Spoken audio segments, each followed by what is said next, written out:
Happy Tuesday, everyone, and welcome into this community update. Being that it is Tuesday, we get to start off our morning with the amazing Mary O'Connell. Mary, thank you so much for joining us today. Thank you so much for having me this morning, guys. You know that honestly, we've said it many, many times in the past, but this is the way to start your Taco Tuesday. No better way to start Taco Tuesday. And Mary, when I am having some tacos a little bit later, your episode of Check Call is going to be on. Can you kind of talk to us a little bit about your guest and some of the topics that you guys are going to dive into today? Well, lucky for you, Isaiah, Check Call comes out at 12:30 Eastern, so it is right in that wonderful taco lunch hour. But I'm not sure how much more I can weave tacos into the rest of this conversation, so I think I'll just jump into our topic today.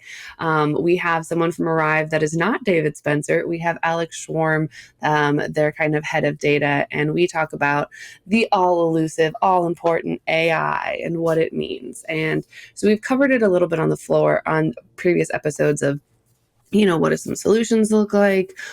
Is AI coming for our jobs? But this time we really kind of focus on different ways a brokerage can leverage kind of that machine learning aspect and the good old fashioned data crunching part of AI to really kind of leverage some business for kind of that customer service aspect of it. So whether it's whether it's a salesperson typing in a prompt really quick to kind of get a little bit more background on maybe a new industry that they're prospecting, so that way they don't have to sit there and jump from industrial machinery to food and beverage to automotive. They just kind of have a little bit of information about it, and they can kind of also know some of the challenges that come with shipping, so it makes them a stronger salesperson.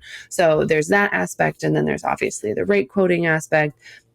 And then we've got that business development, that that data crunching part of it, that I personally am most excited for as a former pricing analyst, to really kind of get in there and help some of those Excel macros not take up your entire computer's RAM. And then also ultimately down to kind of the chatbot aspect. Although, if I'm being honest, everyone seems that the chatbot aspect is kind of the least impressive thing to come out of like the AI's development. Yeah, well, that's like one of the first features that we really saw with AI, ChatGPT, being able to ask it questions and have it, if you're a student, write papers or whatever the case may be. So I feel like that's kind of fallen off into like what people are excited about now moving forward with AI. But going back to brokerage, Mary, like what are some of the more common applications for AI in a brokerage?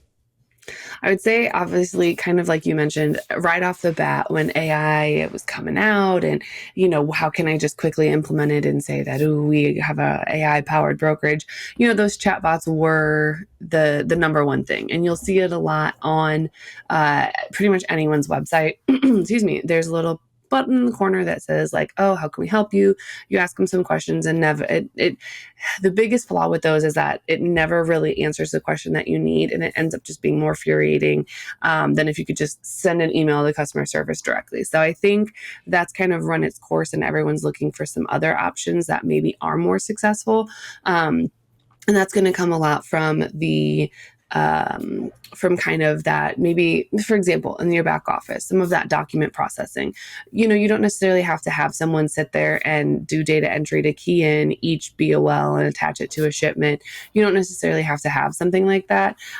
There's a lot of software coming out that can just kind of scan that image, attach it to a shipment, put it in, put an invoice in, anything like that. Some of that development is really cool.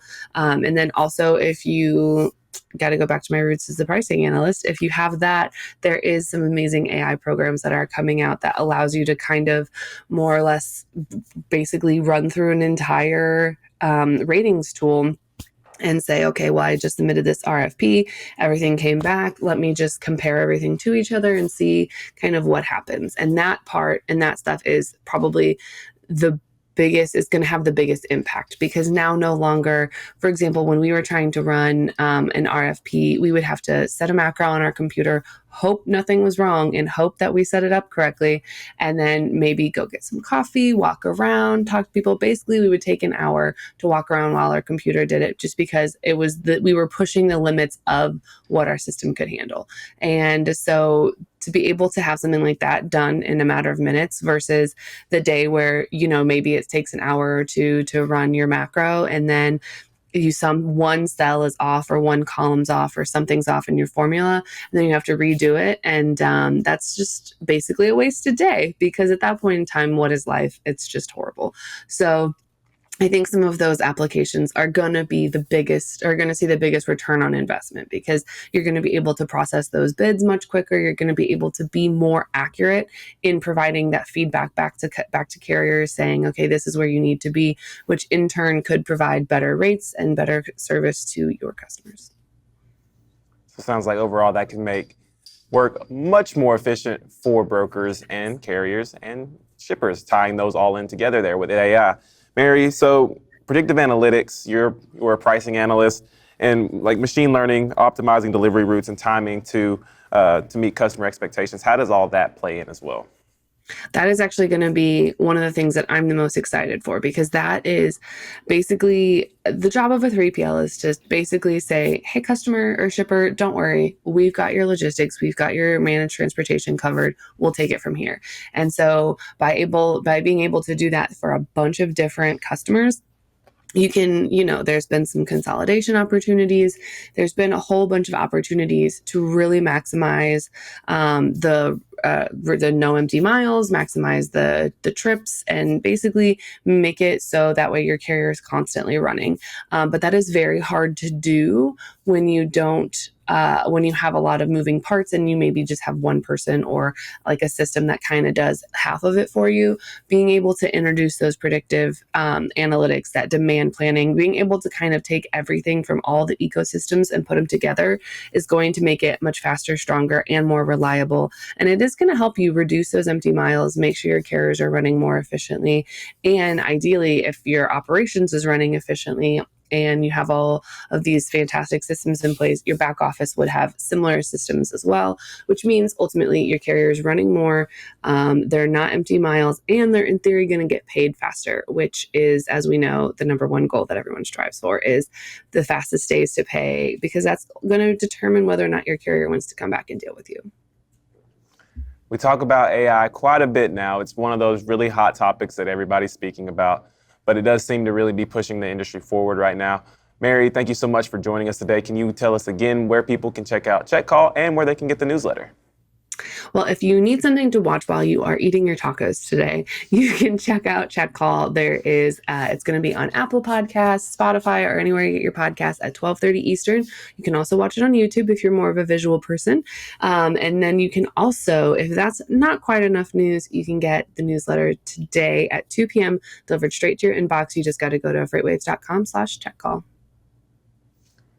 Mary, thank you again for joining us on this Taco Tuesday, and enjoy your tacos a little later. Thank you.